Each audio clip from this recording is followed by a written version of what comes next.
Kelihatan nggak paparan saya? Sudah nampak. Kelihatan, Pak. Kelihatan, Pak. Ya. Jadi yang punya buku bisa diletakkan bukunya di depan mejanya ya, sehingga kita bisa berjalan bersama-sama. Kita mulai dengan landasan umum perancangan percobaan. Pertama mengenai pengertiannya. Apa sih rancangan percobaan itu? Rancangan percobaan dalam bahasa Inggris disebut experimental design. Per definisi, perancangan percobaan adalah serangkaian kegiatan yang terencana, bertahap, dan terdefinisikan dengan memberikan perlakuan pada satuan percobaan untuk menjawab hipotesis, untuk menjawab permasalahan yang diteliti melalui pengujian hipotesis yang menggunakan analisis statistik. Inilah pengertian yang sangat lengkap dari perancangan percobaan itu. Anda melihat bahwa di dalam pengertian ini ada kata-kata kunci, ya, ada kata-kata kunci. Misalnya ada kegiatan, kata kunci, terencana, bertahap, terdefinisikan, kemudian perlakuan, satuan percobaan, ada masalah, hipotesis, statistik.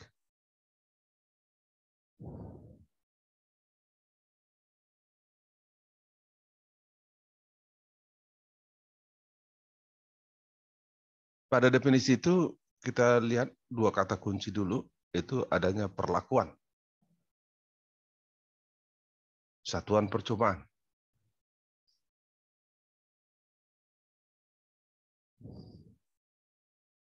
Mempunyai hubungan sebab akibat. Perlakuan adalah sebabnya, sebab ini mengakibatkan akibat, menghasilkan akibat pada satuan percobaan.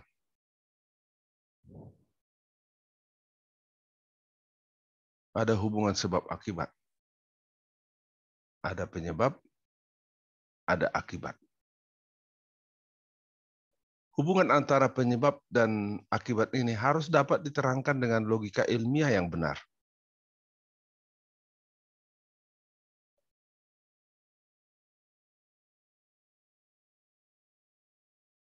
Misalnya,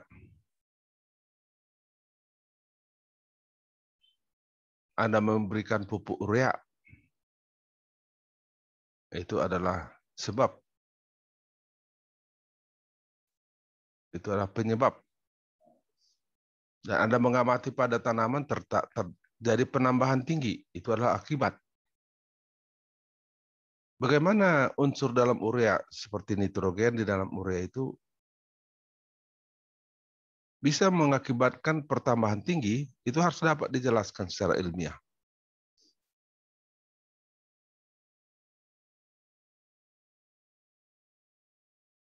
Nah, satuan percobaan atau disebut juga peta percobaan adalah satuan dari bahan percobaan atau tempat percobaan diterapkan.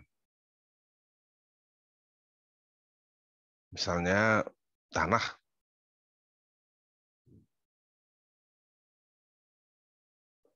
atau tanaman, hewan, atau bahan-bahan produk, itu bisa juga satuan percobaan.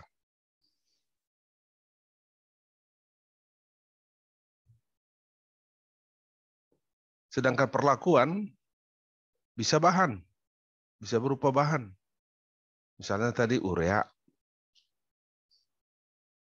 Bisa juga prosedur.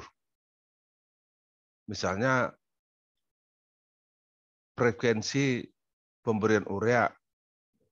Apakah berbeda 2 dengan 3 kali pemberian? Atau waktu pemberian urea.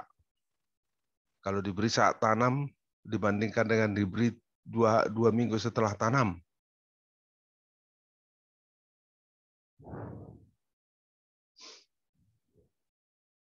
Nah, kembali kepada teori tadi bahwa secara teoritis nitrogen pada urea itu bagi tanaman sangat penting.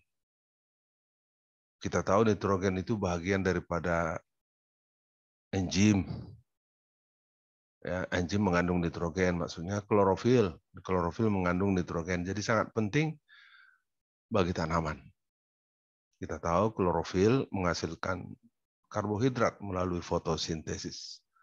Enzim-enzim mempengaruhi proses biokimia di dalam tanaman. Jadi kalau tanaman menyerap nitrogen dari dalam tanah, itu akan dimanfaatkan oleh tanaman itu. Dan hasilnya kita harapkan pertambahan tinggi, pertambahan produksi, pertambahan jumlah daun, dan lain sebagainya. Pertanyaan adalah, berapakah dosis urea yang kita berikan sehingga diperoleh pertumbuhan dan produksi yang optimal?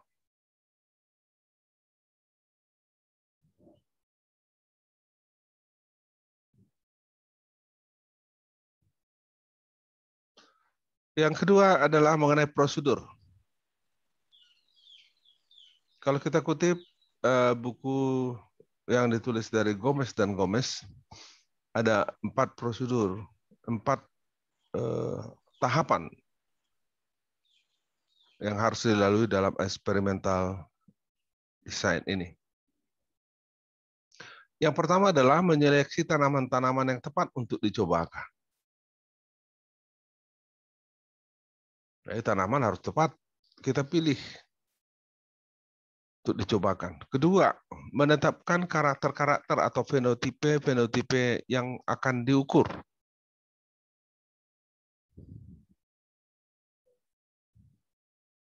Misalkan tadi kalau pada langkah pertama itu kita pilih jagung, ya. Lalu yang kedua, karakter mana daripada jagung ini kita akan ukur? Tentu saja tinggi tanaman, panjang daun, luas daun, saat berbunga, produksi juga. Kita harus hitung juga jumlah baris per tongkol, jumlah tongkol, dan sebagainya.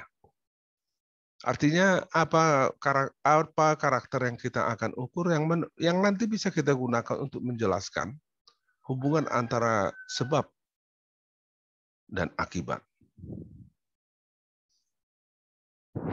Kemudian ketika menyeleksi prosedur untuk mengukur karakter-karakter tersebut, bagaimana kita mengukur tinggi tanaman? Tentu mulai dari pinggir pangkal akar, pangkal batang, sampai kepada ujung daun, misalnya. Bagaimana kita mengukur produksi? Nah, kita hanya panen misalnya dari petak panen saja, petak tengah, jemur buahnya, tongkolnya, dan segala macam. Jadi prosedurnya harus ditetapkan. Yang keempat adalah menetapkan prosedur untuk menentukan apakah pengukuran yang dibuat tersebut mendukung hipotesis. Nah, jadi sini ada kata hipotesis. Apakah prosedur yang kita tentukan itu, apakah pengukuran yang kita buat tersebut mendukung pengukuran ujian hipotesis. Kalau kita lihat 4 tahap itu, tahap 1, 2 itu mudah memilih tanaman, mudah menentukan fenotipenya. ya. Mudah memilih tanaman, mudah menentukan fenotipenya. Tentu prosedur 3-4 lah yang relatif sulit. Nah, pada fase 3 dan 4 itu, para ahli statistik berperan. Nah, kedua, pada fase 3 dan 4 itu terkait dengan perancangan percobaan. Bagaimana mendefinisikan perancangan percobaan.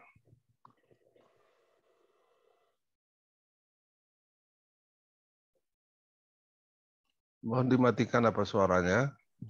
Kalau tidak dimatikan, saya akan sign out ya. Remove dia.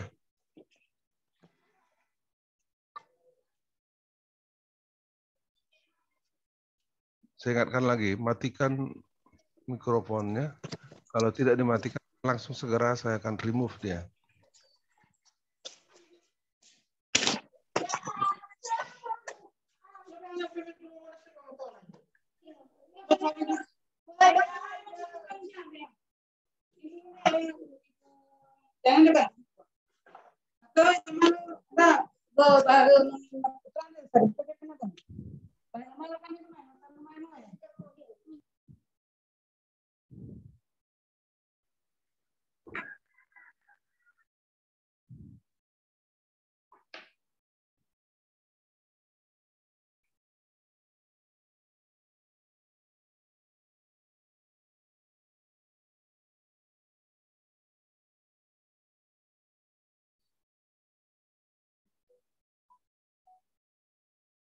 Ya, saya sudah catatkan.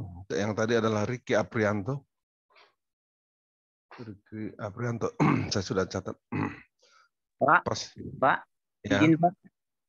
Saya mau melaksanakan vaksin kedua, Pak. Apakah saya bisa keluar dari Oh, Zoom, boleh, Pak? boleh. Silakan.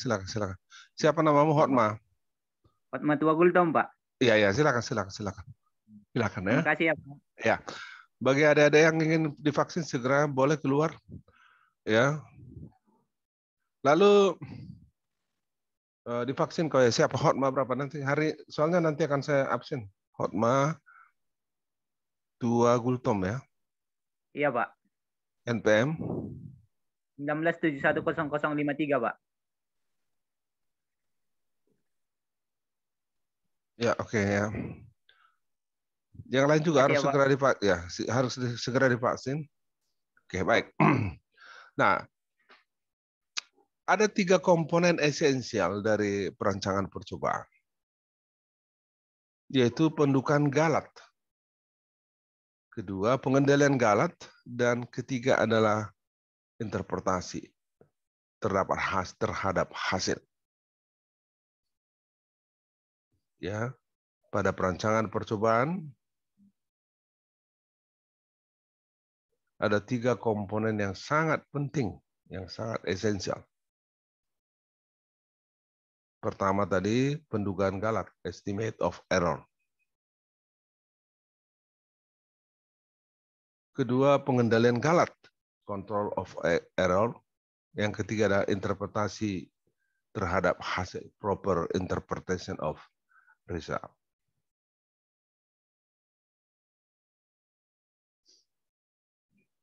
Oke, pertama kita bicarakan tentang pendugaan galat.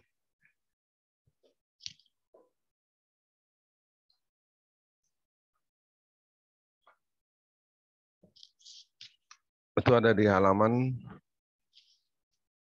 3 ya. Tadi kita sudah ilustrasikan bahwa kita menggunakan perlakuan nitrogen.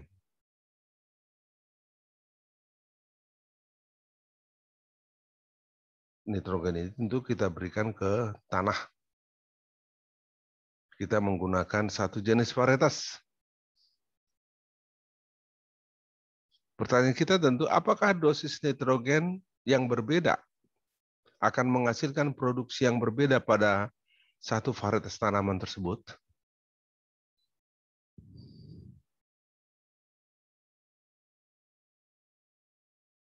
Apakah dosis nitrogen yang berbeda akan menghasilkan produksi yang berbeda pada satu varietas tersebut.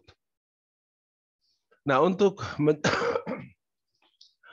menjawab pertanyaan ini, kita melakukan penelitian.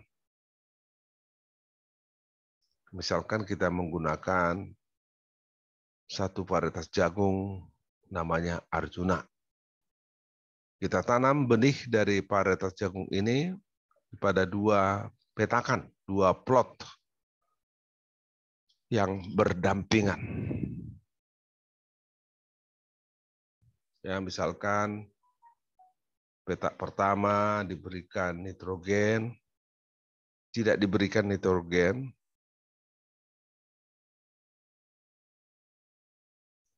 Petak kedua diberikan nitrogen 300 kg per hektar.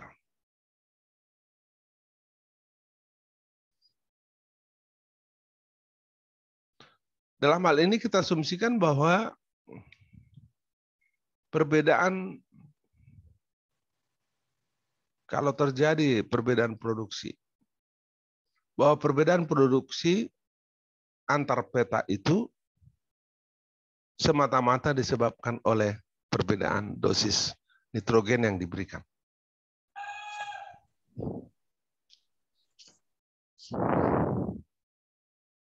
Itu asumsi kita. Perbedaan produksi antar dua peta itu semata-mata disebabkan oleh perbedaan dosis nitrogen yang kita berikan. Itu asumsi kita.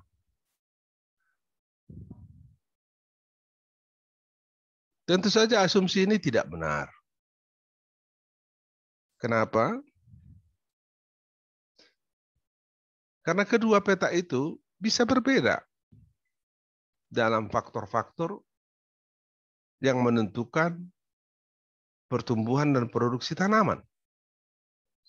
Misalnya, mereka bisa berbeda dalam hal kelembapan tanah, bisa berbeda dalam hal kesuburan tanah, bisa berbeda dalam hal serangan hama dan penyakit pada saat tanaman sudah ditanam.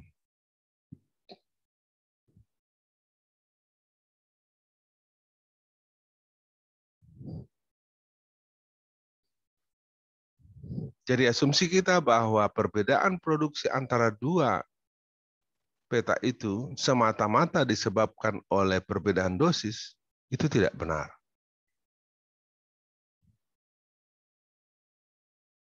Karena kedua peta itu bisa berbeda di luar dari faktor pupuk tadi. Kandungan air, kesuburan tanah, serangan hama, dan penyakit. Jadi, perbedaan produksi itu dengan demikian bisa disebabkan oleh perbedaan dosis pupuk itu dan faktor lain di luar daripada pupuk itu.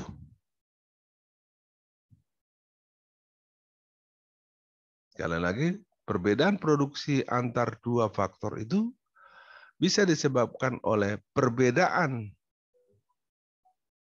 dosis pupuk yang diberikan dan faktor lain di luar daripada dosis pupuk itu.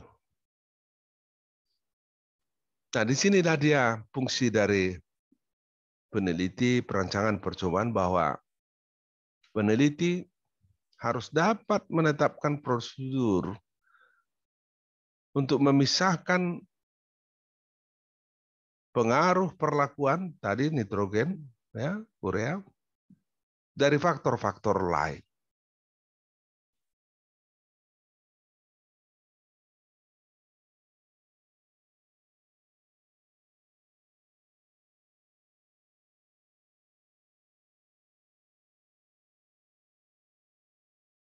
Jadi harus bisa dibedakan, memisahkan, ini pengaruh dari perlakuan pupuk, ini pengaruh di luar pengaruh pupuk tadi. Nah, pengaruh di luar faktor perlakuan kita itu disebutlah itu galat. faktor-faktor lain di luar perlakuan yang kita berikan itu disebutlah itu galat. Terangkum dalam apa yang disebut dengan galat.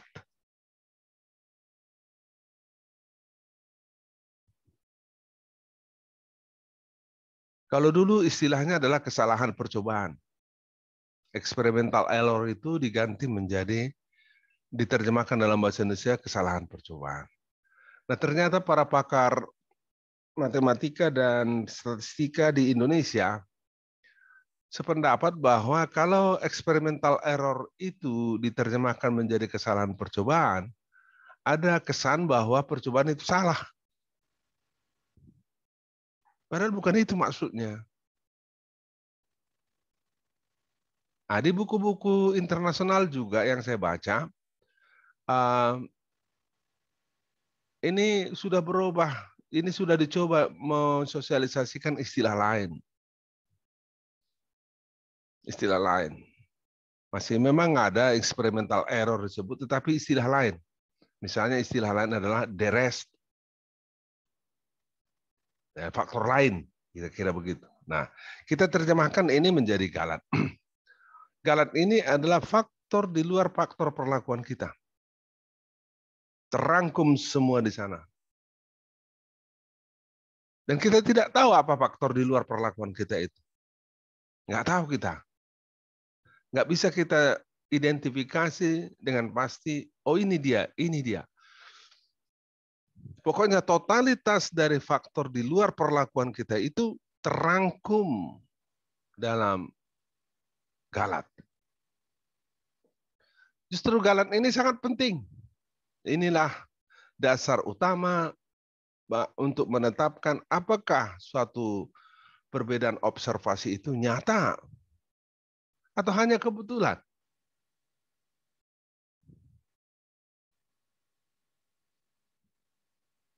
Galat ini adalah basis dasar untuk menentukan apakah perlakuan yang kita berikan itu berpengaruh atau tidak. Kalau dalam buku ini bahasa ilmiahnya adalah galat inilah dasar utama, primary basis bagi penetapan apakah suatu perbedaan observasi, misalnya tadi produksi, adalah nyata atau kebetulan. Nyata maksudnya adalah real karena pengaruh perlakuan itu.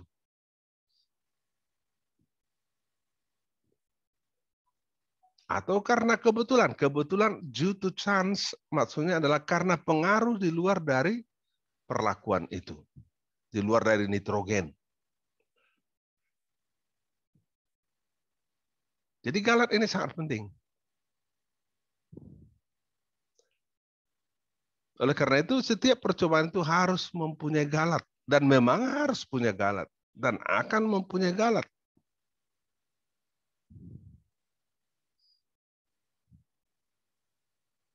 Tugas dari perancangan percobaan adalah mengupayakan supaya galat itu relatif kecil. Tapi tidak mungkin nol. Tidak mungkin nol. Galat itu harus relatif kecil, tetapi tidak mungkin nol. Pembandingnya mana? Pembandingnya adalah rataan umum. Rataan umum pengamatan, rata-rata pengamatan. Jadi dibandingkan dengan rata-rata pengamatan, maka harus diupayakan galat itu kecil. Nanti kita akan lihat bagaimana kita menghitung koefisien keragaman, ya, sebagai ukuran relatif daripada ketelitian sebuah percobaan. Tapi kalimatnya sudah kita dahulukan dulu di sini, bahwa galat itu harus diupayakan relatif kecil dibandingkan dengan rataan umum pengamatan. Nanti ada rumus untuk menghitung koefisien keragaman KK. Dan tidak mungkin nol. Galat itu tidak mungkin nol. Juga tidak mungkin negatif, ya kan? Nah, kita buat contoh dulu ini. Ya, contoh pada bagan 1-1 itu. Oke. Nah, ulangan. Ya, ulangan sangat penting untuk bisa menentukan galat. Ulangan atau replikasi sangat diperlukan untuk bisa menentukan besarnya galat. Pada setiap percobaan, setidaknya harus ada 2 ulangan. Nah, kalau kita lihat pada bagan ini, misalnya ulangan 1, 0 kg nitrogen per hektar, ini jadi berarti ada 4 petak nih. Di ulangan 1 ada 2 petak, perlakuannya 0 kg, 300 kg nitrogen per hektar. Pada ulangan kedua, 300 kg nitrogen per hektar dan 0 kg nitrogen per hektar. Artinya setiap perlakuan itu ada 2 kali diberikan. Perlakuan dengan 0 ada 2 kali di kelompok 1 dan di kelompok 2 masing-masing sekali. Perlakuan 300 kg juga ada 2 kali di kelompok 1 300, di kelompok 2 300 kg nitrogen per hektar. Nah, kelompok ini kita sebut dengan ulangan. Jadi perlakuan kita itu kita berikan berulang. Nah, dalam hal ini 2 kali ulangannya. Nah, sebuah penelitian itu minimum ada 2 ulangan supaya bisa menentukan galat. Nah, ada rumus untuk menentukan jumlah ulangan. Ini dia. T kurang 1 dalam kurung kali R kurang 1 dalam kurung harus lebih besar sama dengan 15. T itu adalah taraf dari perlakuan kita. R itu adalah ulangan. Ya, ulangan. Misalkan ulangannya, misalkan taraf nitrogen kita itu tadi ada 3. Ada 0, ada 300, ada 600 misalnya. Berarti T-nya 3. Berarti 3 kurang 1 kali R kurang 1 harus lebih besar sama dengan 15.